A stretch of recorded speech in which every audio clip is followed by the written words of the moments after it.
It's Saturday afternoon, and I am here trying out some new technology.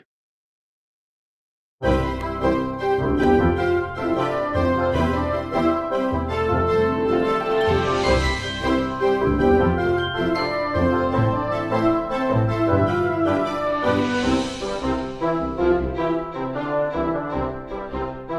as you can tell, I have a bunch of two different microphones here, and then cameras, and I'm trying to figure out how they work. So one of the things in general that I usually end up doing when I'm working with this, um,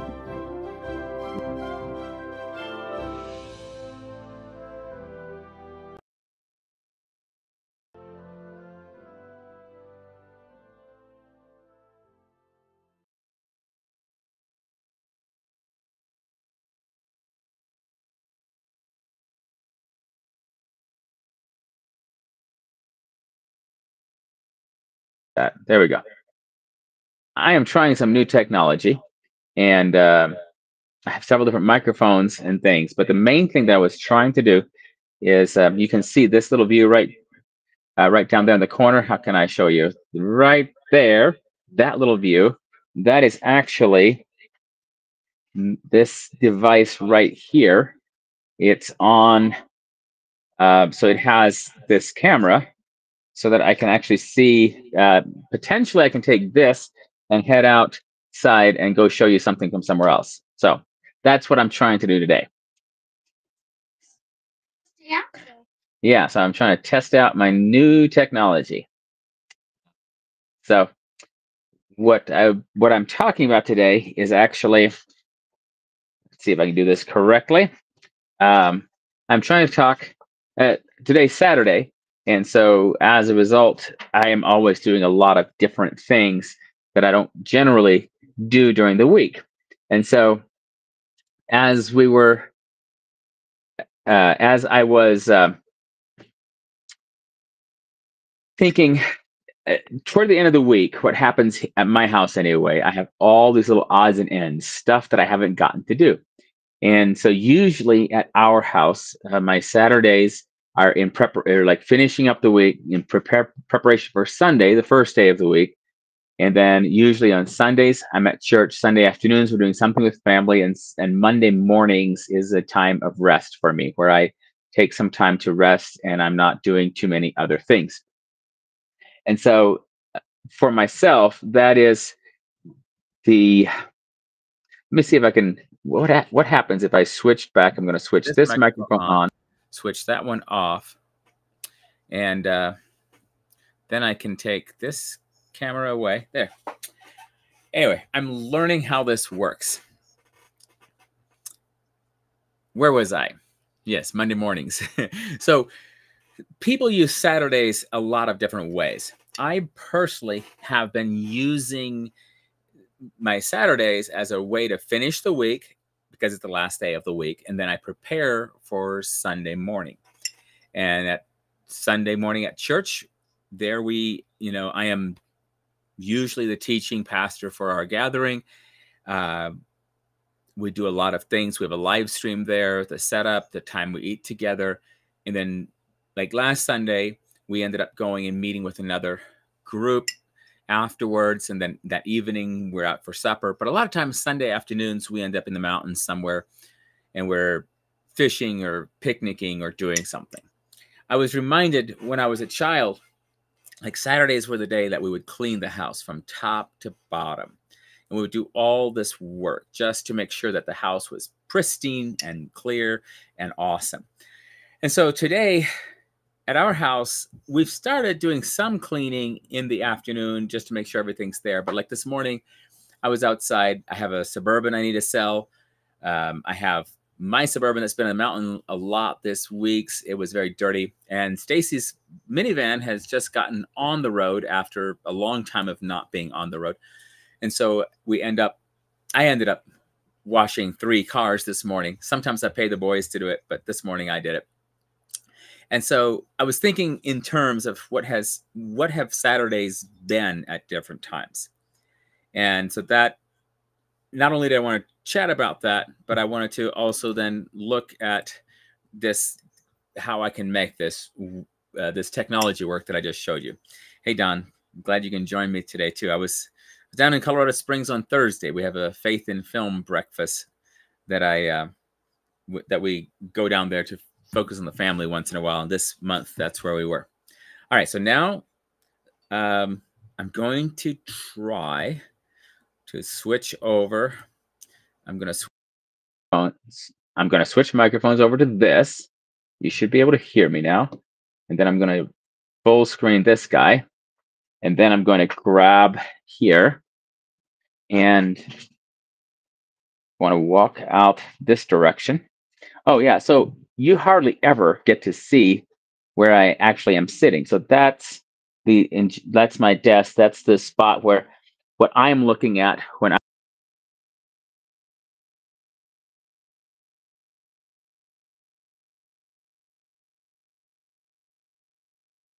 froze. There we go. Something froze. So this is usually what I see. So that's the desk where I'm working. And somehow I've got to be able to. There we go. Yeah, so I'm sitting there looking at all my screens. That's the view that I have when I'm doing a coffee talk usually. All right, so let's see if we can put this back to me. There. All right, now I've got my coffee mug, and I'm going to head outside a little bit here. Through. So this is just me trying something new. So I'm sorry that you have to go on this journey with me, since I don't know how well it's polished, this journey. So this is me coming out through the dim and dark paths into my garage. And here in the garage, there's been a lot of stuff happening here in recent months, because I did manage to get the engine put together again in the minivan recently. So much of my life turns into, I have lots of work that happens in different ways. And so Saturdays, from the time I was little, Saturdays were the time that we would be doing extra house cleaning, extra work. When I got older and had my own house and stuff, then a lot of times I would have my job during the week. And on Saturdays, I'd be trying to do projects. And so it's like projects. This mug that I have here is this is a painting that I did. And so at one point in my life, I was trying to make a living doing paintings. And so I would do chalk art for ministry work, and then I would end up coming and doing like painting. And so this particular painting, someone had ordered one like this. He wanted some longhorn steers. And so I did several, and he put them in the game room of his house. And so I had painted a bunch of to order, some like bank buildings, new branch buildings for banks. I did a bunch of different things like that. And so I was trying to figure out ways to make a living. So a lot of times, whatever your day of rest is, because I know, some of you are you're gathering with other believers on Saturdays, and you're taking today as your Sabbath, and others of you are using Sunday as your day of rest and as at the time that you go and meet with other believers. And so what I found was that while I'm working, I would have so many ideas. When I get home, I'm going to do this. I'm going to do this other thing. There's so much that I'm going to do. And then when I would finally come home, there would always be a lot of things that I actually didn't end up doing. Okay, I'm going to show you. This is let's see. So here is the engine that I pulled out of Stacy's minivan, and I have put a different one in because I spun a bearing on it when we were coming home from one of our trips to Texas. The spun bearing looks like this. It actually these are two parts. It's supposed to just make a perfect circle when they're together, but it spun the bearing, and so it really thinned it out on the crankshaft itself. So what I was talking about, though, was the fact that if you have, a couple of weeks ago, I was talking about the work of our hands and just different aspects of working. And what I found was that when I am at work doing something else, I will suddenly start thinking about what I could be doing at home. And so, different times in my life, I've thought of all kinds of ways. This mug right now, somewhere online, you can actually go find this mug and you can purchase one just like it. And I think it's on jjgraber.com. I think that this mug is on there where you can get a mug with my painting on it on jjgraber.com. But I would try all kinds of things on how to make a living, how to make it work so that the work of my hands would be something artistic and something that I enjoyed doing. And many, many times while I'm at work, I have all these great ideas. And then I'd come home and in the margins of my life, so whether that's weekends, whether that's on a holiday, the margin of my life is where I would be trying to make it work. And sometimes that was great. It functioned and I accomplished stuff. But many, many times when I would try to do them, instead of getting a lot of stuff accomplished, I would end up just feeling frustrated. And so Saturday became a day when I would try to do stuff and have good ideas of what I might be able to accomplish. And sometimes it worked and sometimes it was a problem. I'm out here in the backyard. We have a little bit of a garden over that way. I just discovered that Peter is here with what are you doing?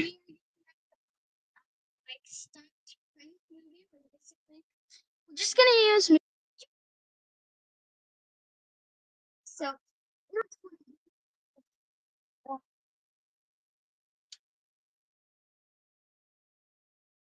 my watch. Stick his hand in there. His hand's gonna get smashed. Okay, so you're making you're not actually smashing any hands though. You're using movie magic to make it happen. Okay. So you guys are out here trying to do something. Looks like it's almost trying to rain on us too.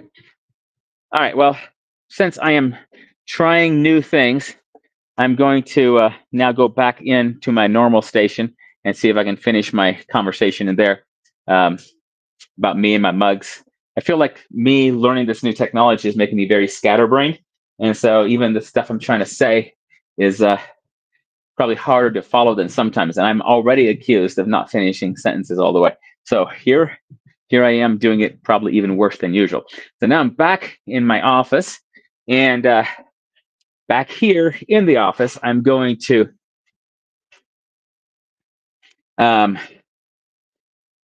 wow, things went suddenly fuzzy there. I'm going to switch back to the other microphone. Here we go. There. So I'm on that microphone. And back on this video right here. Okay, so I'm back in the in my office where I usually am. So that was just me experimenting with how this would work if I was to do this. I don't know how to turn this off all the way, but I don't need to right now. So Wayne, you mentioned the situation in Israel, and Saturday morning. So I was talking about Saturdays, right? So Saturday morning, as a child, it was a time when I would do a lot of cleanup and get ready for church. Then as a young adult, it became the day when I would be working 5 days a week thinking, okay, what could I be doing? How could I work at home? And so then I'd be trying to do a lot of stuff when I got home. And so on Saturdays, I would be trying really hard to make stuff happen. And so I did a lot of stuff on Saturdays. I did woodworking at times. I would do odd jobs. I've done a lot of mechanicking on other people's cars to try to take care of bills. In recent years, the last couple of years, I've been house painting as a way to earn money. And then during the week. And so I try to make that happen where I have, a job, and then I have a week or two of being able to just focus on filmmaking and ministry things. And then I'll come back, I paint another house, do another painting project. And so I'm trying to find room for all of them. I love being able to do stuff with the boys. And so for a long time on Saturday mornings, we would have a lot of young people that would come and join us at our house, and we would drink coffee together, and we would talk about every possible thing. And so when just now, when you mentioned how, Wayne, when you mentioned that you would enjoy having me share my perspective on the Israel conflict in my coffee talks, I think one of the things what we would do on Saturday mornings was just that very thing. We would actually have a conversation talking about various things that were happening in the world. And the thing that I noticed the most was that when I am by myself, I am I have a perspective on everything. So there's something happens, I automatically classify it as something. So for instance, the very first time I saw a Cybertruck, Tesla, Elon Musk Tesla, the Cybertruck, I thought the thing was probably the ugliest thing I'd ever seen. I thought it would never take off. Then I'm sitting on Saturday morning talking with other people, and several of them are like, we really think that's a cool truck, and we can't wait till we get to see them. Now I see them pretty much every day driving on the streets of Denver, but not just in the streets of Denver. I see them up in the mountains, way back places. I see people driving them all kinds of places, and they're not just all the same silver color anymore. They're actually, they have very custom paint jobs or wraps, all kinds of colors of Cybertrucks. I've just seen a lot of them already. And so I think about my perspective back then, when I first saw the picture, first heard about the Cybertruck, and what I thought, then sitting around with the guys and hearing other people talk about it and realizing, okay, so there's multiple perspectives on this. And I actually will have to think about this before I just say things. And so right now, this is, I think, is a good Saturday conversation. So one of the conversations I've had to have about Saturday is there are a lot of people who keep Sabbath on Saturday. And if you want to keep the biblical Jewish Sabbath, Saturday is the Sabbath. We have chosen in our family and in our church fellowship, we have chosen to gather on the Lord's Day, the first day of the week, to celebrate Christ's resurrection. And if you've never had a very, very stiff conversation about anything, I suggest you get into a gathering of people who do both and try to talk about it and see if people are able to actually hear someone else's perspective. And so Saturday mornings, that's right now, I don't have my Saturday morning meetings, but that's what they were for. It was so that we could have different perspectives and have, because, and to be challenged to think about the different perspective. And so even now, a lot of times, even though I'm not having my official Saturday morning coffee times with the guys, still a lot of times it happens that somewhere in the Saturday, I meet with someone else. We get to chat. We have a little bit more time to chat and talk. And so I think of it as a Saturday activity to share perspectives and to see how each of us are doing. So here's the thing, Wayne, when you said, what's my perspective on the Israel conflict? There's a lot at stake here, but I want to put in two things that are often very confused. So one is that Israel is a nation, and the way God interacts with nations, there's a jurisdiction that a nation is given. And so that anytime you have a nation and you have any people, whether it's Hamas or anybody else that's trying to attack them, the nation has a divine responsibility to protect its inhabitants. And so they are supposed to actually protect their people. And so as a nation, they don't get saved and go to heaven one day. They are a nation that's here and now. And so the consequences come immediately. They come now here on earth. And so if you look at the history of Israel, consequences for Israel in the past were being carried off carried off into captivity and other things like that. They're a nation. And one of the things that we will sometimes get very confused on, especially in the church, is as we're trying to understand prophecy, we will overinflate, or maybe that's not quite the right word, but we will get the idea that somehow the church in Israel are supposed to be the same, that the nation of Israel today and the church, that somehow, and so then what will happen is we will start taking the politics of a nation and start bringing them into the church, and we will start talking in the church as if we were a nation. And so we will start talking vengeance. We will start talking revenge. We will start talking pretty harshly about how we need to take out the enemies. And when you look at the teachings of Christ and what his followers are like, our heart is supposed to be for all nations, for any people, no matter how terrorist or how treasonous they are now. Our heart is supposed to be for them to come to Christ, to be reconciled with God, to find peace with God. But a nation isn't necessarily looking to make people have peace with God. A nation is trying to protect its own people. I also know that, I discovered a couple of years ago, about 6 years ago, there was a group that they were praying for the rebuilding of the temple in Israel because it needed to be destroyed again so that it would fulfill the words of Jesus. That was what I was told. And my mind was boggled because the reason that we don't have a temple today is because in 70 AD, the temple was destroyed according to the words of Jesus, just the way he had said. The temple had been destroyed, but somehow they had gotten into a groove in their circle. Maybe it was an echo chamber. I don't know what had happened, but somehow they were looking. Part of the reason they wanted the temple to be rebuilt was so that it could fulfill the words of Jesus and be torn down and stone upon stone, something. I never quite understood what the situation was there. There was a lot more involved than just that. But what I realize is that when we look at things like Israel, we have a lot of perspectives. And it is very, very easy for me, and maybe for you too, to get very stuck on this is my perspective. This is how I see it. And so for me, the Saturday morning talks were really important to hear other people's perspectives and to understand that I might feel very passionately about something, and history will have to bear it out, because sometimes both the people sitting there being very passionate against each other are actually convinced by their reading of scripture that they know how it's going to happen or end. And so I just, I appreciate the idea that there's something happening in Israel, and depending on your worldview of how the world will come to an end, how Jesus will return, you will interpret the activities in Jerusalem very differently from someone else who might have a different end times view. And I want us to be able to respect one another in that.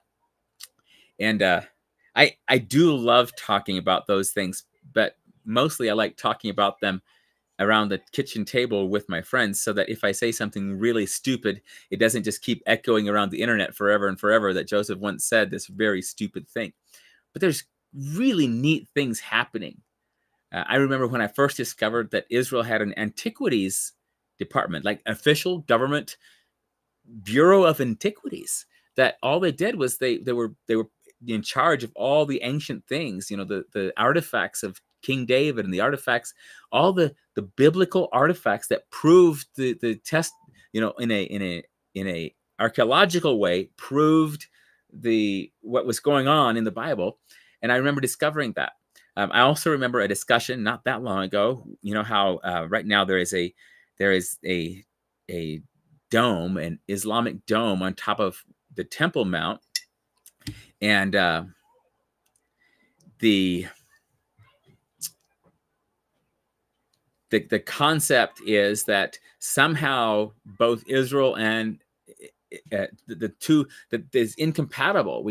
How can Israel ever rebuild their temple as long as that's up there? And I believe, from what I understood, is that several of the Orthodox Jewish groups have agreed on this, that is the spot where the temple needs to be. At the same time, some of those who are working in the archaeology department of Israel have been making a case saying that it's very possible the temple wasn't even up there. The temple was over here, that the foundation for the temple is not even up there. And so I don't know if you've heard of this yet, but you should go look it up and see if you can find any information, any of the reports. I'm trying to remember who wrote. There was one article I wrote that was it was really good, because he couldn't just come out and say, well, obviously they're wrong. He couldn't just contradict his own government and his own, the Orthodox, but he was saying, have you considered, have you looked at the evidence? What if the temple actually needs to be built over here, and that the Islamic dome up there on the rock is actually not blocking the temple being rebuilt? And for some evangelicals, their entire hope of Christ's return is somehow connected to that temple being rebuilt. That's not personally my position, actually. I will say something interesting. Okay, so I grew up Amish, and in the Amish, my end times view was basically that in the same way that Jesus went up in the cloud and disappeared on ascension, when he ascended, And then the two angels were there saying, why are you looking up at the sky? He's going to come again in the same way that he went. And so the teaching that I had as a little boy was that at any moment, Jesus was going to be able to come. And so, all right. So, hey, Joe, thanks for checking in. Good afternoon. So this is interesting. I can actually make that happen when you give a contact. I'm trying new technology today. That's the whole point of today's afternoon show is I'm doing new technology, figuring it out. So in the Amish perspective of the end times, it was just at any time Jesus could come. When I left the Amish and was traveling out and around and working with different churches, I discovered that many of the people were expecting that a list of things had to be fulfilled before Jesus could come again. And so some people had looked at the list and said, well, it's been mostly all fulfilled. Others said, oh, no, there's still so much that needs to be done. And so you had these futurist ideas, you had preterist ideas, you had all these different positions of people saying, well, I don't know. And so I remember at the time being so confused and trying to figure it out. But after I sorted it out and actually read all the different perspectives, asked questions of a lot of people who held the different perspectives, I am actually back again to a pretty simple perspective on end times. According to the scriptures, I believe Jesus is coming back again. And according to the scriptures, I think there's going to be the sound of trumpets at one point. There's going to be a great judgment at one point. We're going to be caught up to meet him in the air. It's going to be epic. And so my perspective on end times is basically that Jesus is coming again. The difference from my perspective now, I remember as a little boy on a Saturday morning, walking out the door, and I had the slop bucket in my hand, and I look up and I see these cumulus clouds up there, and I'm thinking, oh, those clouds again. Jesus could come today because we've got those clouds.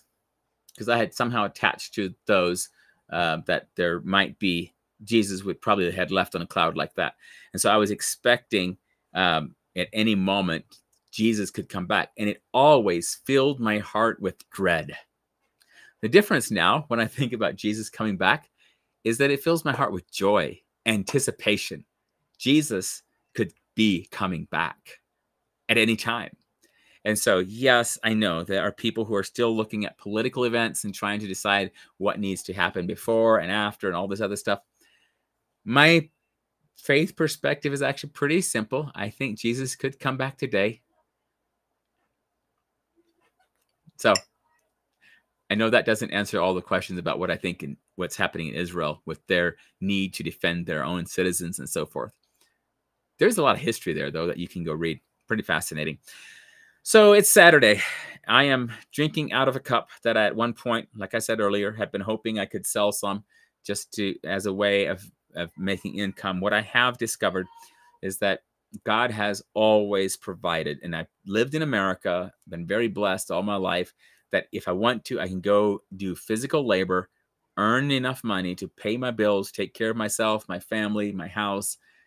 And actually, with a little bit of creativity, I've been able to, instead of just going and clocking in and clocking out, I've been able to improve my position where, like right now, I'm working for myself in a way that allows me to actually have the time to then work on other projects. And so I am.